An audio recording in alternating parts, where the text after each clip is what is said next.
소망이 없다라는 주제를 가지고 말씀을 전합니다. 예수 외에는 소망이 없다. 이 세대를 바라볼 때 정말 예수 외에는 소망이 없는 것 같아요. 어제 그제 계속해서 이제 매스컴에 공영방송에서는 일침에 내보내지 않는 그런 재판이 있었죠. 2020년도 4월 15일 총선 국회의원 무효소송, 부정선거에는 국회의원 무효소송이 거의 한 125건 정도가 소송이 들어갔는데, 원래 법에는 90일이면은 이것을 90일 안에 빨리 판결을 하도록 되어 있는데, 이 법관들이 3년이 넘도록 안 하는 거, 손도 안 대고 이 소송을 재판을 안 하는 거예요. 그 정권이 바뀌고 나서 3년이 지난 다음에 이제 첫 번째 재판이 진행되는데, 첫 번째 소송 재판이 열렸는데, 모든 원고들의 모든 증거는 기각을 신청한다. 안 보겠다는 거예요. 너희들이 증거로, 부정선거로 증거로 내미는 것들은 보지 않겠다. 그리고 재검표도 하지 않겠다. 그리고 다음 선거 날짜에 그냥 결과만 통보하겠다. 그리고 재판관들이 대법관 재판관들이 다 자리를 떠버렸어요. 그러니까 재판을 그냥 엉망진창으로 해버리는 거예요. 너희들 소송을 했는데 너희들 선거 안 듣겠다. 너희들이 요구하는 것 재검표 안 하겠다. 그리고 다음에 다음 날짜에 선거 재판에 결과를 통보하겠다. 그리고 다 자리를 떠버렸어요. 선거를 거부해버린 거예요. 재판을 거부해버린 거예요. 이 나라의 법이 무너져버린 거예요. 최고의 이 소송을 할 수 있는, 항소할 수 있는 대법관, 이 법관들이, 헌법재판소 법관들이 그냥 다 그렇게 해버리는 거예요. 여러분, 우리 억울한 일 있으면 마지막에 계속해서 어디에다 호소하는 거예요? 무엇을 의지하는 거예요? 법에다 호소하는 거예요. 법이 이걸 판결해 줄 거다. 법에 호소하는데, 이 법을 지도하는 이 법관들, 재판관들의 타락에도 성경은 계속해서 말하고 있죠. 나라가 정말 망할 때가 되면 이 재판관들의 판결이 이게 굽어진다. 어떤 이념이나 뇌물이나 이런 걸 받고 재판관들의 판결이 부정직하게 된다. 성경은 계속해서 잠언서나 이런 걸 통해서 얘기를 하고 있습니다. 우리나라가 지금 그러고 있어요. 정권이 바뀌었는데도 불구하고 이 좌편향적인 이 재판관들이 다 줄을 틀고 앉아서 그렇게 재판을 해대는 것입니다.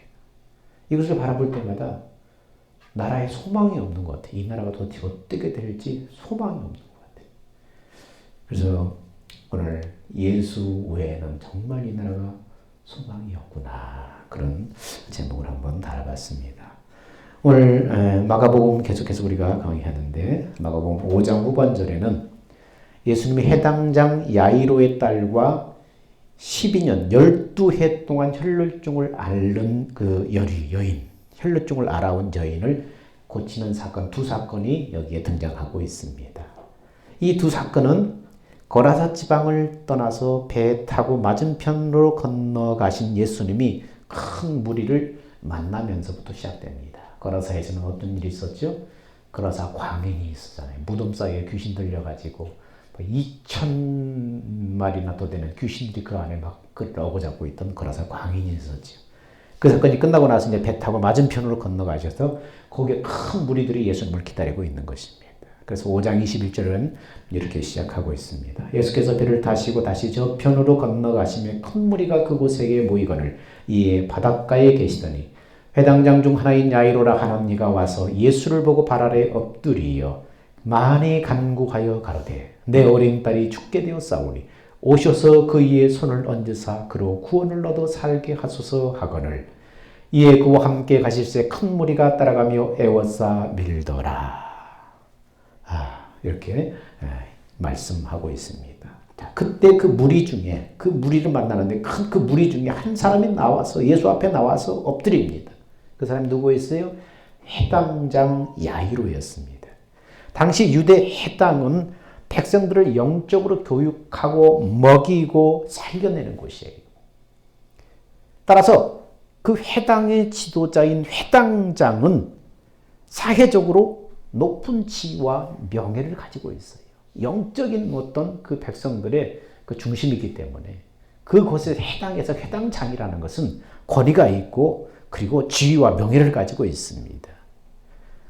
또한 여기에 야이로라고 하는 그의 이름에는 해당장 야이로인데 야이로라고 하는 그 이름의 뜻은 뭐냐면은 내가 살리리라 이런 뜻이 담겨 있어요. 해당장의 이름 속에는.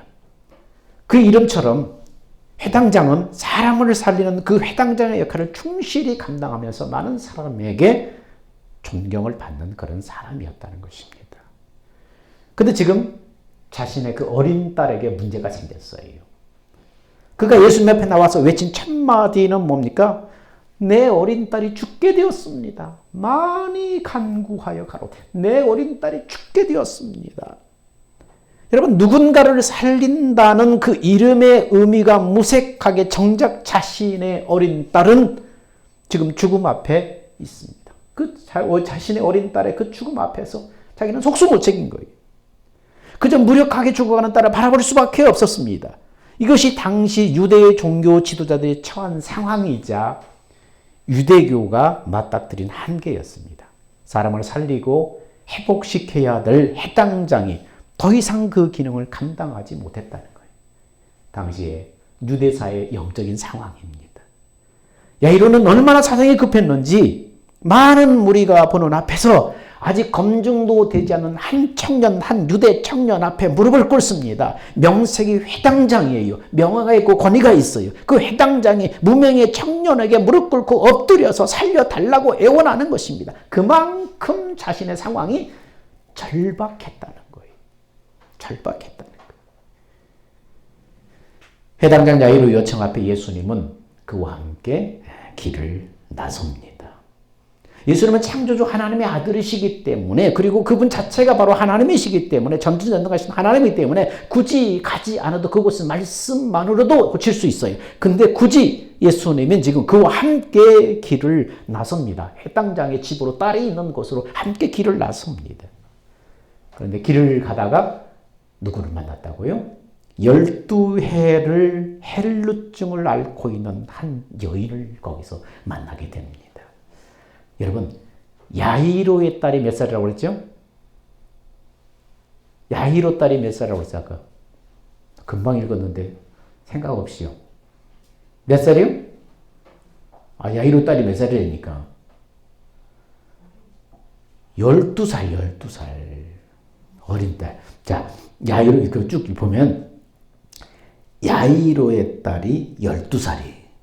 그리고 이 혈루증을 앓는 그 여인의 혈루증을 앓은 횟수가 몇이에요? 12회예요. 여러분 쭉 읽어보면 본문 읽어보면 야이로 딸이 12살이고 그리고 혈루증을 앓았던 그 여인도 12회예요. 지금 공통적인 숫자가 뭐예요? 12라는 숫자예요. 여러분 12라는 숫자는 유대사에서 어떤 개념이죠? 완전수예요. 완전수. 이것은 뭘 말하냐면 더 이상 회복할 수 없는 완전한 절망 상태라는 것을 숫자를 통해서 상징적으로 보여주는 거예요. 해당장의 12살 어린 딸, 12해 동안 혈루증을 앓고 있는 여인, 이것은 영적으로 유대사에 정말 완전한 절망의 상태에 있는 그런 환경이라는 것을 지금 이 독자들에게 있는 이 말씀을 읽는 독자들에게 지금 보여주는 것입니다. 혈루증을 앓아온 여인에 대해서 성경은 자세하게 소개하고 있죠. 마가복음 5장 25절 26절에 이렇게 말합니다. 자, 12해를 혈루증으로 앓는 한 여인이 한 여자가 있어 많은 의원에게 많은 괴로움을 받았고 있던 것도 다 허비하였으되 아무 효용이 없고 도리어 더 중하여졌던 자에. 여러분 12해 동안 병을 앓았으니 그 인생이 얼마나 피폐하고 얼마나 고단했겠어요. 12년 동안 그 병에 시달리고 있었으니 얼마나 그 인생이 고단했겠어요. 레위기에 보면은 혈류증을 피가 멈추지 않는 유출병이라고 그렇게 불렀습니다. 당시 유대인들은 혈류증을 가장 부정한 병으로 여겼어요. 유대 사회에서 여자와 이방인 그리고 장애를 가지고 태어난 인생은 모두 부정하다 이렇게 거기서 선언하고 그렇게 여깁니다. 근데 자, 여자도 이방인도 장애를 가지고 태어난 인생도 부정하다고 유대사에서는 그렇게 여기는데 이 여인은 뭡니까? 여자로 태어난 것도 부정해요. 근데 여기는 뭡니까? 혈루증까지 알고 있으니까 그야말로 그 인생은 벼랑 끝에 몰린 인생, 그런 인생입니다. 벼랑 끝에 내몰린 인생이에요. 혈루증은 유대 사회에서도 가장 부정한 것 중에서 가장 부정한 병으로 여겼습니다. 여자이지 유대 사회에서 부정하게 생각하는 혈루증에 걸렸지. 이 여자 인생은 어때요? 벼랑 끝에 내몰린 그런 처참한 인생이라는 것입니다. 게다가 내게 보니까 이 부정한 자가 손대는 모든 것은 다 부정하다고 여기는 사회적 풍습 때문에 이 여자는 절대 길거리에 마음대로 돌아다닐 수가 없어요. 부정한 사람이 만지는 것, 부정한 사람과 접촉하는 것은 전부 다 부정해져 버리기 때문에 함부로 돌아다닐 수 없어요. 그런데 그렇게 죽어갈 수는 없잖아요. 그 죽음 앞에 예수님이 지나가신다는 소식을 듣자 이 여자는 너무나 절박한 심정으로 길거리에 뛰쳐나온 것입니다. 그리고 그녀를 가로막고 있는 구름대 같은 많은 사람들을 비집고 들어가서 예수님의 옷자락을 만집니다. 그때 여러분 놀라운 일이 여러분 벌어집니다. 여러분 마가복음 5장 27절 29절은 이렇게 얘기하고 있습니다. 자, 예수의 소문을 듣고 무리 가운데 섞여 뒤로 와서 그의 옷에 손을 대니 이는 내가 그의 옷에만 손을 대어도 구원을 얻으리라 하밀러라. 자, 그 다음에 29절에 이에 그의 혈루 근원이 곧 마름에 병이 나온 줄을 몸에 깨달으니라. 여러분 예수님의 옷자락에 사람들이 막 밀고 밀치는 그 속에서 여러분 예수님의 옷을 스치고 지나간 사람이 얼마나 많겠어요. 근데 그 많은 군중 틈에서 이 여자가 비집고 들어가서 어떤 믿음으로 만졌다고요? 내가 그의 옷자락만 만져도 내가 구원을 얻을 것이다 라는 믿음으로 가서 만졌더니 혈루 근원이 곧 마르네 병이 나았다는 것을 몸에 깨달으니라. 이렇게 기록하고 있습니다. 아무도 이 사실을 몰랐지만은 예수님은 그걸 알아차렸어요. 그래서 마가복음 11장 12절에 천국은 침노하는 자의 것이라는 표현은 마치 이 여인을 두고 한 말 같아요. 여인은 가만히 앉아서 죽음을 기다릴 수 없다는 마음으로 모든 치명과 염치를 다 내려놓고 예수님의 옷자락에 손을 댔습니다. 물론 예수님 곁을 에워싼 사람들도 예수님의 옷자락을 스쳐 지나갔을 거예요. 근데 그 스침과 이 여인이 손을 댄 것은 본질적으로 다른 거예요. 수많은 사람들이 예수님의 옷자락을 왜 안 스쳤겠어요? 밀고 밀리는데. 근데 수많은 사람들의 이 스침과 이 여인이 손댄 것은 본질적으로 다르다는 거예요. 그래서 30절은 이렇게 말을 하고 있습니다. 예수께서 그 능력이 자기에게서 나간 줄을 곧 스스로 아시고 무리 가운데 돌이켜 말씀하시되 누가 내 옷에 손을 대었느냐? 누가 내 옷에 손을 대었느냐? 물었습니다. 수많은 사람들의 접촉이 있었지만 그것은 단순한 육체적인 접촉에 불과했습니다. 그런데 이 여인은 뭡니까? 간절한 믿음과 열망을 담아서 예수님의 옷에 손을 내었고 주님은 정확히 그것을 아셨다는 것입니다. 여러분, 이것은 뭘 말해줘요? 오늘날도 그렇습니다. 여러분 주일이면 수많은 성도들이 교회 문턱을 받습니다. 그 중에 그냥 몸만 왔다 가는 사람도 있고 정말 이 여인처럼 간절한 믿음과 열망을 가지고 주님 앞에 나오는 사람도 있을 거예요. 그냥 몸만 왔다 가는 예배자가 아니라 이 여인처럼 그런 믿음과 열망을 가지고 예배에 참여함으로 예수님과 인격적인 접촉이 일어나야 한다는 것입니다. 여러분, 수많은 사람들이 예수님의 옷자락을 스쳤지만은 그러나 그 중에 한 사람 정말로 믿음과 열망을 가지고 예수님의 옷에 손을 댔던 이 여인을 예수님은 정확히 하셨어요. 아, 능력이 나갔구나. 누가 내 손을 믿음으로 내가 만졌구나. 예수님은 정확하게 하셨어요. 그리고 뒤돌아서서 누가 내 옷에 손을 대었느냐. 오늘 우리도 마찬가지예요. 여러분은 수많은 군중들처럼 예수님의 옷자락을 스치는 사람입니까? 정말로 믿음과 열망을 가지고 예배에 참여하는 사람입니까? 정말로 믿음과 열망을 가지고 예수님의 예배에 참석하는 사람. 그 사람은 주님과의 인격적인 접촉이 분명히 일어날 것입니다. 그런데 예수님은 그분의 옷에 손을 댄 사람을 찾으실 때 제자들의 반응은 어떻습니까? 당연히 제자들의 반응이 제자들이 여짜오되 무리가 에워싸 미는 것을 보시면 누가 내게 손을 대었느냐 물으시나이까? 뭐라고 하는 말이에요? 주님, 지금 사람들이 눈에 안 보이십니까? 이렇게 많은 청중들을 에워싸고 밀치는데 누가 옷에 손을 대었느냐고 물으시면 어떻게 합니까? 어떻게 그를 찾을 수가 있습니까? 이렇게 좀 주님 앞에 되묻는 거예요. 이것이 뭡니까?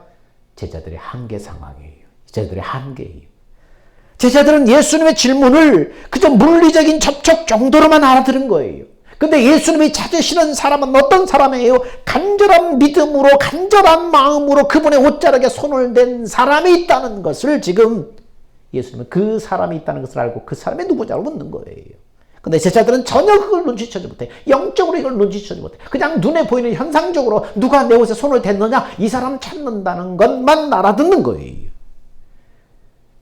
32절 33절에 이렇게 말합니다. 예수께서 이 일을 행한 여자를 보려고 둘러보시니 여자가 제게 이루어진 일을 알고 두려워하며 떨며 와서 그 앞에 엎드려 모든 사실을 여짜온대.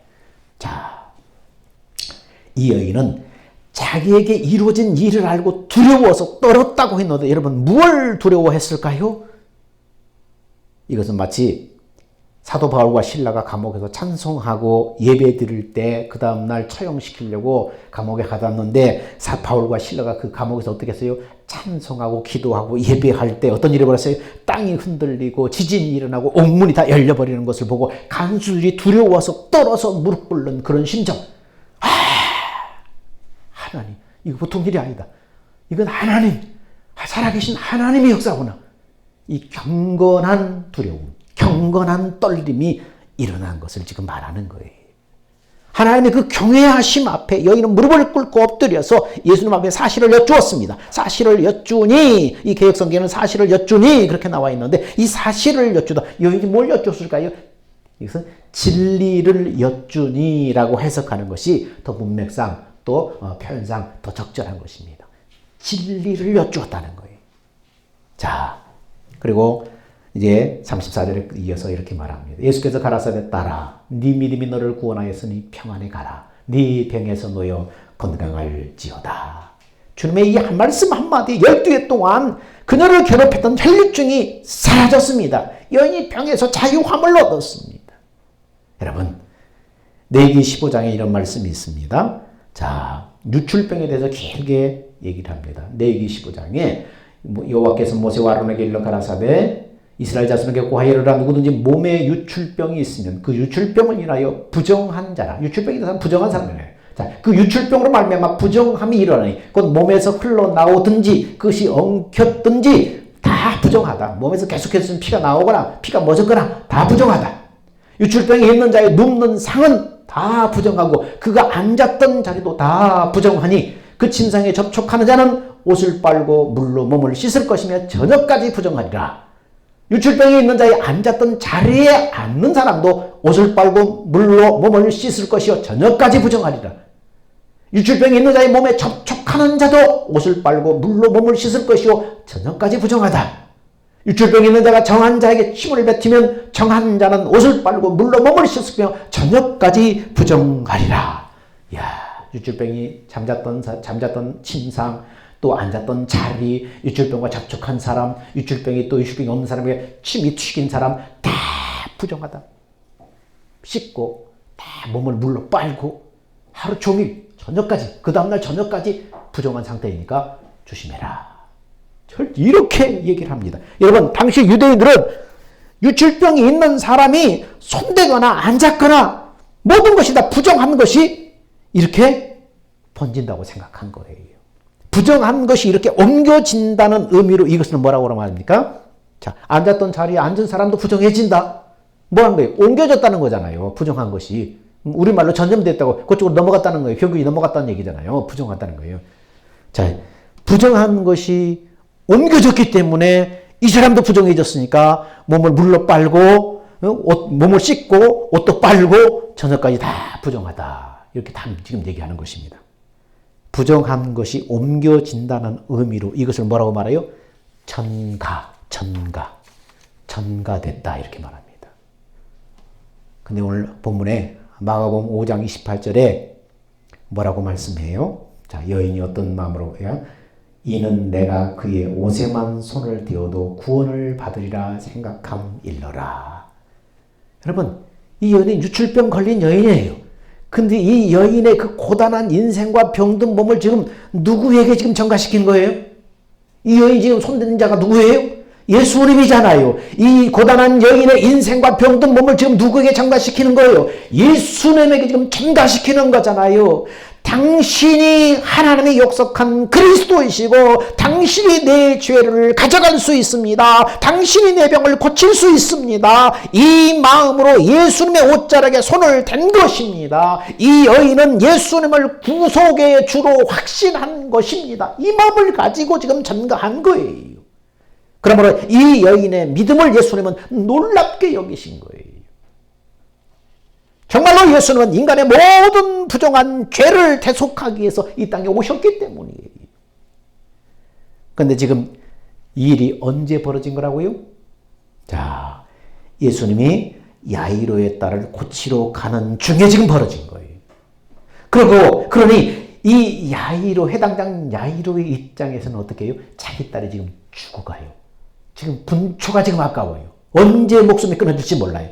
지금 집에서 딸이 죽어가고 있는데 예수님이 지금 한가롭게 지금 다른 병자를 고치고 다른 병자와 계속해서 얘기하고 계시니까 이 야이로의 속이 얼마나 지금 타겠어요. 얼마나 지금 안타깝고 타겠어요. 그런데도 불구하고 예수님은 서두르지 않고 이 여인을 부르시면서 말씀합니다. 자, 아직 예수께서 34절에 예수께서 이르시되 딸아 네 믿음이 너를 구원하였으니 평안히 가라. 내 병에서 너희가 건강할지어다. 계속해서 여인에게 회복을 선포하고 이 여인에게 지금 얘기를 합니다. 이 여인에게 선포된 이 말은 그 여인에게 있어서 가장 복된 소식, 복음입니다. 이 여인은 예수님을 구원해 주로 확신하고 그분에게서 그녀의 병과 부정함을 다 전가시켰습니다. 그리고 예수님은 그 모든 죄를 대속하기 위해서 십자가에서 가장 지옥스러운 죄인으로 십자가에 죽으신 것입니다. 인간의 죄를 전가받으셔서 그 죄를 위해서 예수님의 십자가에 대속의 죽음을 죽으신 거예요. 이 여인의 죄도 믿음으로 이제 미래에 예수님이 그 모든 죄를 전가하시고 십자가에 죽으신 그 사건, 그렇게 하신다는 그 약속을 바라보고 자기의 이 유출병도 예수님에게 전가시켜서 이분이 하나님이 보낸 그리스도, 하나님이 약속한 그리스도가 맞다. 그러므로 이분에게 내 죄를 전가시키면 내 죄도 넘어갈 것이다. 병에서, 이 고통에서 나를 구원하실 것이다. 이 믿음으로 만진 것입니다. 그의 오소만 되어도 구원을 받으리라. 이렇게 생각했다는 것은 바로 구원의 주가 나의 모든 유출병과 죄를 전가시키셔서 예수님이 대속하실 것이다. 이렇게 믿음으로 만졌다는 거예요. 그 믿음대로 예수님은 십자가에 못 박혀 인간의 모든 죄를 대속하여 죽으신 것입니다. 그러면 해당장의 딸이 죽게 된 사건과 그리고 혈루증 앓던 여인이 나음을 입은 이 사건은 둘은 어떤 관계가 있다는 것입니까? 왜 이 두 사건이 계속해서 여기에 지금 반복해서 클로즈되면서 등장합니까? 지금 해당장의 딸을 고치러 가는 중간에 혈루증 앓는 여인을 만나서 이 두 얘기가 지금 같이 따로따로 얘기가 아니잖아요. 한 사건 속에 지금 있겠잖아요. 그럼 이 두 사건은 어떤 관계가 있습니까? 예수님은 이 두 사건을 통해서 유대인 공동체에게 뭘 말씀하는 거예요? 너희에게는 희망이 없다. 유대인 사회 공동체에서 영적으로 지금 타락하고 지금 이미 율법에 쩔어서 고통스러운 이 사회를 보면서 너에게는 희망이 없다. 유대 공동체에게 너에게는 희망이 없다. 너에게는 희망이 없다. 제가 이 나라에 되어지는 현실과 그 깊숙한 것들을 자꾸 보면서 정말 이대로 가던 이 나라는 소망이 없구나, 희망이 없구나, 절망했던 것처럼 유대의 공동체 사회에 너에게는 희망이 없다. 지금 이 사건을 통해서 지금 영적으로 말씀하는 것입니다. 생명을 살리는 곳이 되어달 해당이 율법의 틀에 사람들을 얽매이고 있는 현실을 야이로의 딸에 빗대어서 지금 말씀하고 있는 것입니다. 그리고 그 딸을 향해 가시던 중에 혈루증 여인을 고치심으로써 대속의 죽임만이 유일한 이 사회의 희망이라는 것을 말씀하고 있습니다. 다시 말해서 십자가, 대속의 십자가만이 이 유대 사회를 살릴 수 있는 유일한 대안이라는 것을 지금 메시지로 지금 말씀하고 있는 것입니다. 해당이 아닌 예수 그리스도를 머리로 한 새로운 교회 공동체를 통해서 온 세상을 내가 살려내겠다. 예수님의 지금 이 선포를 지금 하고 계시는 것입니다. 그리고 예수님은 12제자들을 통해서 온 세상을 살려내는 복음을 전파하기 시작하신 것입니다. 이제 시선은 다시 회당장 야이로 이 얘기로 돌아갑니다. 35절에 이렇게 말하죠. 자, 아직 예수께서 말씀하실 때 회당장의 집에서 사람들이 와서 회당장에 이르되 당신의 딸이 죽었나이다. 어찌하여 선생을 더 괴롭게 하나이까? 여러분, 예수님이 혈루증 여인을 고치는 그 사이에, 그 지체하는 그 사이에 야이로 집에선 딸이 이미 죽어버렸다는 거예요. 얼마나 절망하겠어요. 얼마나 이 회당장의 마음이 절망 가운데 있겠어요. 그자 예수님은 뭐라고 그래요? 36절에 이렇게 말합니다. 절망하는 회당장에게 예수께서 그 하는 말을 곁에서 들으시며 회당장이 이르시되 두려워하지 말고 믿기만 하라. 두려워하지 말고 믿기만 하라. 회당장의 믿음을 북돋아 주시면서 그러면서 예수님은 제자 3명만 데리고 갑니다. 다 수많은 무리 다 두시고 못 따라오게 하고 베드로와 야고보의 형제 요한 외 아무도 따라옴을 허락치 아니하시고 단 3명만 데리고 회당장의 믿음을 북돋아 주면서 네 딸이 죽었다는 소식 들었는데 두려워하지 말아라. 절망하지 말아라. 믿기만 해라. 믿음을 북돋아 주시고 세 제자만 데리고 회당장과 함께 야이로의 집으로 들어가십니다. 도착해서 보니까 집안 분위기가 어떻습니까? 난리가 났습니다. 회당장의 집에 함께 가서 떠드는 것과 사람들이 울며 심히 통곡함을 보시고 회당장 집안의 분위기는 이스라엘의 처한 상황과 정확히 일치합니다. 지금 이 회당장의 집의 분위기, 그게 이스라엘의 영적인 지금 상황이라는 거예요. 소란하고 사람들의 통곡 소리가 난무하는 현장, 그 시대의 종교가, 그 시대의 이스라엘이, 그 시대의 백성의 삶이 그랬다는 거예요. 통곡하고 소란하고 영적으로 혼미하고 12해를 혈루증으로 앓는 여인처럼, 그리고 야이로의 딸처럼 이스라엘 사회가 지금 그렇게 지금 살아가고 있다는 거예요. 그 소란스러움을 예수님이 지적하시면서 말씀합니다. 들어가서 그들에게 이르시되 너희가 어찌하여 떠들며 우느냐? 이 아이가 죽은 것이 아니라 잔다. 잔다라는 표현은 부활을 전제로 하는 표현이에요. 성경에 잔다라는, 잠들다 잔다라는 표현은 부활을 전제로 하는 거예요. 그런 표현입니다. 다시 말해서 예수님이 지금 이렇게 말씀하는 거예요. 걱정하지 말아라. 너희들은 눈에 보이는 물리적인 죽음만을 보고 통곡하고 난리를 치는데 조용히 해라. 아이는 자고 있는 것이다. 다시 일어날 것이다. 지금 이 메시지를 지금 전하고 있는 것입니다. 그러자 사람들이 그것을 보고 어떻습니까? 비웃습니다. 사람들의 눈에는 영적으로 보지 못하는 거예요. 지금 물리적으로 눈에 보이는 것만 보는 거예요. 지금 애가 숨이 끊어져 죽었는데 잔다라니. 그러면서 사람들이 킥킥대면서 웃습니다. 40절에 그들이 비웃더라. 예수께서 그들을 다 내보내신 후에 아이의 부모와 또 자기와 함께한 자들을 데리시고 아이 있는 곳으로 들어가사. 예수님은 사람들의 비웃음 그걸 전혀 개의치 않고 믿음 없이 비웃는 무리들을 다 내보내시고 가만히 아이의 손을 잡습니다. 성경에 손을 무엇을 의미한다고 그랬어요? 권능을 의미하는, 하나님의 권능을 의미할 때 손이라는 단어, 여호와의 손, 하나님의 손, 이 주의 손, 이 손을 의미하는 거예요. 그러니까 손을 잡았다는 건 뭡니까? 하나님의 권능이 죽어가는 아이의 몸에 터치됐다는 것입니다. 죽어가던 아이의 몸에 하나님의 권능이 임한 것처럼 죽어가는 이스라엘 공동체 가운데 하나님의 권능이 임하게 될 것을 상징적으로 보여준 대목입니다. 여러분, 주님이 터치하면 일어나는 거예요. 하나님이 터치하면 일어나는 거예요. 예수님의 손을 잡으시고 이르시되 달리다굼 하시니, 달리다굼은 어떤 표현이냐면은 엄마가 조용히 아이를 깨울 때 사용하는 말이야. 예, 일어나라. 학교 가야지, 일어나.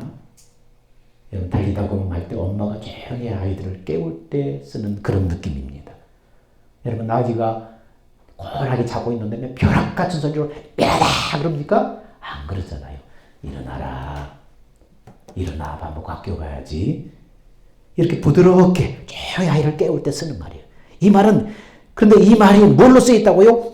히브리어나 헬라어가 아니에요. 헬라는 로마가 지배했을 때 그 로마 사람들이 쓰는 헬라어잖아요. 그리고 히브리인들, 유대 사이 그 당시에 보통적으로 쓰는 말이잖아요. 근데 히브리어나 헬라가 아니라 아람어로 지금 말씀하는 거예요. 예수님은 지금 정통 히브리인들만 알아들을 수 있는 암호 같은 아람어로 말씀하는 거예요. 아람어로 뭐라고요?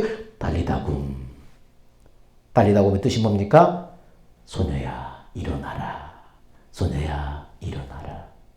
이제 일어나야지. 일어나서 학교 가자. 일어나라.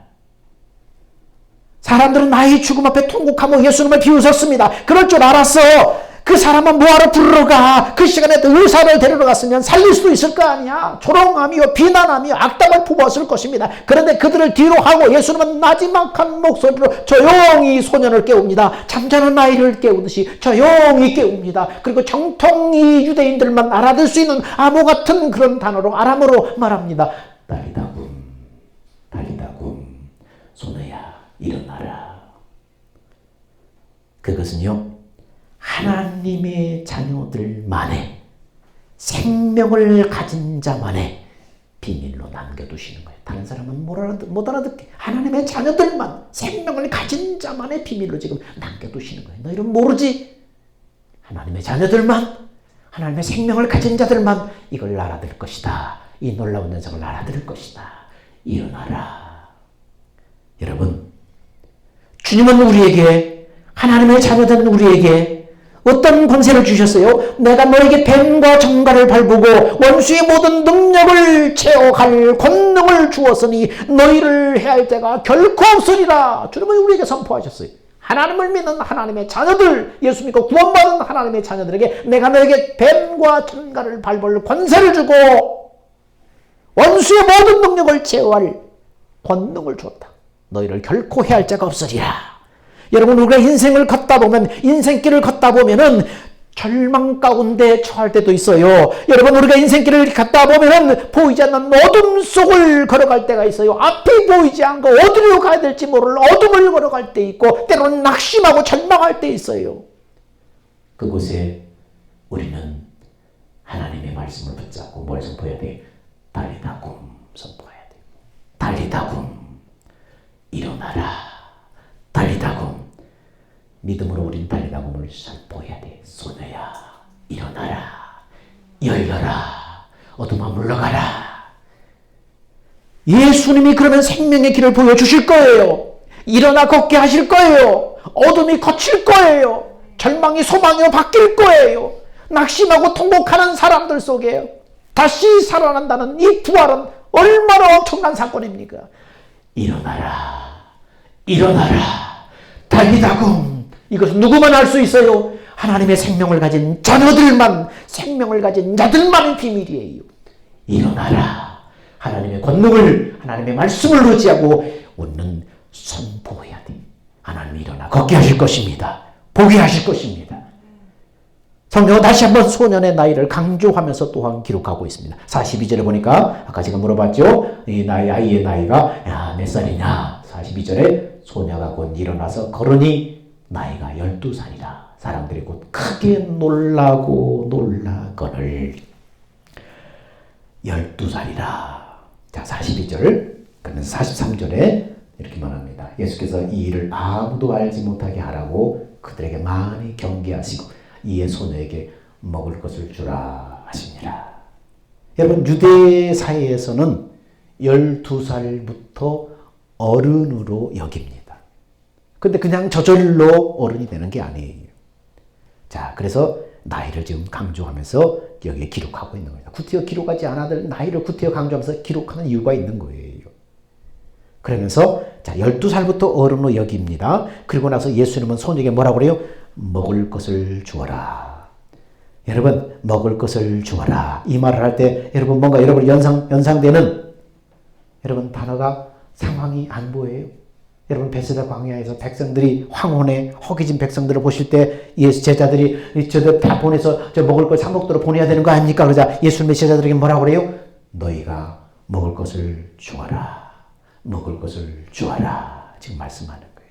여러분, 이것은 우리는 이 성경의 말씀을 볼 때 그것은 그냥 글자만 봐서는 안 돼. 그 힘의 영적인 메시지를 봐야 돼. 이 말씀 속에는 무슨 말이 있냐면 단순히 허기진 배를 달래줄 음식만을 나눠주라는 의미가 아니에요. 이 속에는 또 깊은 영적인 진리가 있는데 먹을 것을 주라는 것은 하나님의 말씀, 하나님의 약속의 말씀, 복음의 말씀, 영적인 양식을 채워줘라. 이 메시지가 들어있는 것입니다. 하나님의 자녀들은요, 그분의 말씀을 먹을 때에 비로소 어른이 되기 때문이에요. 그래서 12살이라 이 12살을 지금 강조하면서 이 메시지를 얘기하는 것입니다. 하나님의 말씀을 먹을 때만 비로소 하나님의 사람들은 어른이 되는 거예요. 율법이 아니라 그들은 율법으로 사람들을 얽어매고 그 율법에 매여서 고통하고 신음하게 만들었는데 그 율법에 기록된 그 문자의 말씀이 아니라 하나님의 약속의 말씀, 복음의 말씀이 마음에 심겨질 때에 비로소 그런 생명을 얻습니다. 그래서 성령의 계시로 의의 말씀을 얻어 먹을 때만 비로소 어른이 되는 것입니다. 어른으로 자라가는 것입니다. 그래서 성경은 뭐라고 말해요? 이렇게 얘기합니다. 히브리서는. 자, 같이 읽어봅시다. 시작. 이는 젖을 먹는 자마다 어린아이니 의의 말씀을 경험하지 못한 자요. 단단한 음식은 장성한 자의 것이니 그들은 지각을 사용함으로 연단을 받아 선악을 분별하는 자들이라. 자, 왜 어린아이요? 의의 말씀을 경험하지 못한 자다. 의의 말씀을 먹고 사는 사람이 아니면 어린아이 되는 거예요. 너희가 먹을 것을 줘라. 하나님의 말씀, 복음의 말씀, 이 생명의 말씀을 먹어야만, 먹고 살아야만 어른인 거예요. 어른이 되는 거예요. 그래서 신명기 30장에 이 말씀, 하나님의 말씀에 대해서 계속해서 우리에게 강조하고 있습니다. 하나님이 약속한 말씀은 뭡니까? 시작. 내 하나님 여호와께서 네 마음과 네 자손의 마음에 할례를 베푸사 너로 마음을 다하며 성품을 다하여 네 하나님 여호와를 사랑하게 하사 너로 생명을 얻게 하실 것이다. 이게 하나님의 약속이 우리 영생에 생명을 주는데 네 자손의 마음에 하나님께서 할례를 베풀어 주셔서 굳은 마음을 제하고 부드러운 마음을 주셔서 하나님을 사랑하는 마음을 부어주셔서 그 하나님을 사랑하는 마음이 심령 속에 임할 때 구원, 영생이 얻게 된다. 이렇게 신명기 구약시대부터 말씀합니다. 자, 그러면서 에레미야는 이 말씀을 계속해서 성장시켜서 이렇게 말합니다. 나 여호와가 말하노라. 그러나 그날 후에 내가 이스라엘 집에 세울 언약 약속은 이러하니 곧 내가 나의 법을 그들 속에 두고 그 마음에 기록하여 나는 그들의 하나님이 되고 그들은 내 백성이 될 것이라. 자, 아까 이 예수께서 말씀을 쭉 해서 마음에 할례를 베풀어서 굳은 마음을 하고 부드러운 마음을 주시고 그래서 하나님 사랑하는 마음을 부어주셔서 그 사랑을 깨달을 때 그래서 생명 영생을 얻게 된다. 그런데 그 계속해서 또 에레미야 시대가 앞서서 계속 세월이 지나도 뭐라고 말합니까? 이제 그 말씀이 어떻게 되냐? 내 법을 그날 후에 내 법을 믿는 자의 그 마음 속에 두고 그 마음에 기록하여 법을 네 마음에 두고 생각에 기록하여 그래서 하나님을 사랑하게 하겠다. 무슨 말이에요? 마음에다가 생각과 마음을 통해서 하나님의 말씀을 우리한테 매겨주시겠다는 거예요. 우리의 생각을 통해서 마음을 통해서 하나님의 생명의 말씀을 매겨주겠다는 거예요. 그 말씀을 너희가 먹고 살 때 그가 바로 그때부터 어른인 것이다. 그때부터 너희는 장성한 자, 성인이다. 그렇게 말하는 것입니다. 이 말씀, 이 약속을 계속해서 말하는 거, 이게 진리의 말씀입니다. 그래서 골로새서는 이 약속이 바로 이 복음의 약속인데 이 말씀을 골로새서는 뭐라고 말합니까? 자, 봅시다. 이 복음이 이미 너에게 이름에 너희가 듣고 참으로 하나님의 은혜를 깨달은 날로부터 너희 중에서와 같이 또한 온 천하에서도 열매를 맺어 자라는도다. 이 약속의 말씀, 이 복음이 너에게 이름에 너희가 듣고 깨달은 날로부터 그 은혜를 깨달은 날로부터 뭐 한다는 거예요? 은혜를 깨달은 그날이 이 사람이 거듭난 날이에요. 그날로부터 뭐 하는 거예요? 자라기 시작한다는 거예요. 열매를 맺어 자라기 시작한다는 거예요. 그 말씀을 계속해서 얻어먹으면 이제 열매가 자라는 거예요. 자라서 성이 되는 거예요. 장성한 사람이 되는 거예요. 그래서 로마서는 계속해서 이 복음에 대해서 자, 시작. 내가 복음을 부끄러워하지 아니하노니 이 복음은 모든 믿는 자에게 구원을 주시는 하나님의 능력이 됨이라. 첫째는 유대인에게 또한 헬라인에게로다. 자, 복음에는 하나님의 의가 나타나서 믿음으로 믿음에 이르게 하나니 기록된 바 오직 의인은 믿음으로 말미암아 살리라. 자, 복음에는 그 복음 하나님의 그 약속의 말씀에는 그 약속의 말씀을 듣고 깨달으면 그 하나님의 약속의 말씀에는 뭐가 나타난다고요? 하나님의 의가 나타난다는 거예요. 하나님의 의가 나타나서 우리를 믿음으로 자꾸 데리고 끌고 가는 거예요. 하나님의 의. 우리 마음 안에 이 복음을 믿으면 하나님이 성령을 통해서 우리 마음 안에 말씀하시고 가르침으로 당신이 말씀으로 우리 가운데 역사한다는 거예요. 우리의 생각과 마음을 통해서 내 법을 네 마음에 두고 생각에 기록하려 하는데 이게 내 법을 네 마음에 두고 생각에 기록해서 하나님이 우리에게 말씀하고 우리에게 가르치시는 이 계시, 이게 나타난다. 이게 하나님의 의예요. 이게 나타나서 그 하나님의 의를 계속해서 받아먹고 계속해서 그 말씀을 먹고 살면 우리를 모두를 믿음에서 믿음으로 계속해서 성장을 시켜가는 거예요. 하나님의 더 큰 역사를 보게 하는 거예요. 그래서 의인은, 예수 믿는 사람은 어떻게 사는 거야? 믿음으로 말미암아 사는 것이다. 믿음으로 태어나 복음을 듣고 깨달아서 태어나고 믿음으로 주의 음성을 듣고 성령의 가르침을 받아서 계속해서 그 말씀을 얻어먹고 사는 것이다. 지금 이렇게 말하는 것입니다. 그럴 때 여러분 성인이 되는 거예요. 소년이 12살이다 얘기하는 것은 이스라엘사에서 12살부터 어른이기 때문에 그냥 저절로 어른이 되는 건 아니다. 먹어야 된다. 하나님의 의의 말씀을 먹어야 된다. 생명의 말씀을 먹어야 된다. 복음의 말씀을 먹어야 된다. 복음의 말씀을 주어라. 생명의 말씀, 영적 양식을 주어라. 그 메시지를 선포하고 있는 것입니다. 여러분, 그래서 장성한 사람이 되는 것입니다. 여러분, 우리가 세상을 바라볼 때 소망이 없어요. 백성들의 이 사회를 바라볼 때, 사람들의 사회를 볼 때 지도자가 된다는 사람, 앞에서 무슨 국회의원이 되고 뭐 장관이 되고 뭐 다 내놓으라 하는 사람, 기대를 가지고 그 사람을 한번 바라보지만 결국 누구를 실망시키고 마는 거예요. 다 부정과 부패와 썩고 부패한 냄새가 진동하는 거예요. 야, 우리가 믿었던 사람이 이럴 수가 있는가? 실망하는 거예요. 낙심하는 거예요.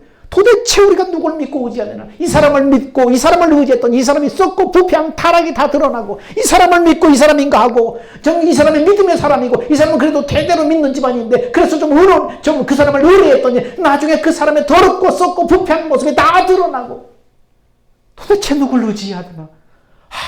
소망이 없다. 이 나라의 마지막 끝은 백성들의 억울함을 풀어주는 이 법원, 대법원, 이 헌법재판소가 아니냐. 의지했더니 그들도 다 이념에 다 쳐져가지고 구분 판결을 내려버리고 엉터리 판결을 내려버리고 도망가버리고 재판을 기피하고 도대체 누굴 의지해야 되나? 백성들의 억울함을 풀어준 최후의 보로 그들을 바라봤는데 거기 그 재판에서 공정하게 시시비비를 가려줄 거라고 생각했는데 우리들은 너무나 실망시켜. 도대체 누굴 의지해야 되나? 이 나라엔 소망이 없어요. 이 사회를 바라볼 때, 사람을 바라볼 때, 제도를 바라볼 때 소망이 없어요. 예수 외에는 소망이 없어요. 예수님 외에는 소망이 없어요. 예수님만이 우리의 소망입니다. 눈에 보이는 땅은 금방 없어질 것입니다. 그날에 불의 섭같이 사라질 것입니다. 재판장 대신 예수님이 이 땅의 흥망성쇠를 당신의 손에 쥐고 있습니다. 그분이 최후의 보루입니다. 우리는 눈에 보이는 현상만 바라보고 통곡하고 소란하고 난리치는 것이 아니라 그 이면의 영적인 메시지를 봐야 됩니다. 그냥 보이는 것이 다가 아닙니다. 그 이면에 하나님 이 사회를 향한 우리를 향한 영적인 메시지를 지금 말씀합니다. 하나님의 생명의 말씀을 먹어야 삽니다. 이 사회도 삽니다. 하나님, 오늘 우리가 예수 외에는 소망이 없음을 알고 믿음의 주원자 계신 예수만 바라보고 그분을 믿음으로 말미암아 이 사회를 위해서 기도할 수 있는 여러분 되기를 축원합니다. 기도합니다. 사랑과 은혜가 풍성하신 아버지 하나님, 은혜를 감사합니다. 하나님, 12회를 혈루증으로 왔던 여인, 12살 나이로의 딸 통해서 우리에게 주신 하나님의 메시지를 마음에 새깁니다. 예수 외에는 소망이 없다. 유대 사회를 그렇게 진단